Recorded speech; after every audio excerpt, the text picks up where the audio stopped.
Well, before you blow up Obamacare, you might want to realize that there's 36 to maybe as much as 100 million people with pre-existing conditions.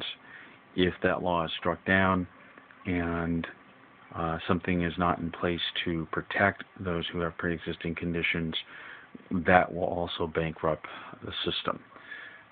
Keep in mind, of those people who are in that category, 50 to 60 million people are borderline diabetic. And once you become diabetic, you also become uninsurable. This is not something that's going to change. It's not going to go down.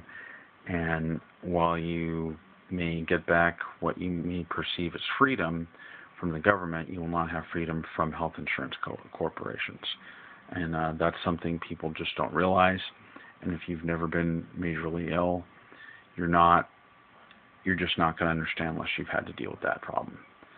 So I know it sounds great if you have insurance through your employer, you've been relatively healthy all your life, and maybe you've gotten a scare here or there, or been told to lower your cholesterol or work out or do something like that.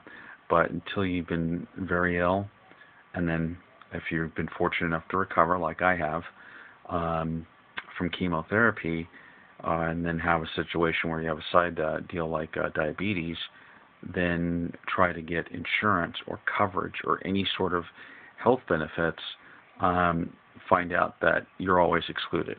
Or you can have health benefits, but you have to wait a year before you can be treated for your diabetes.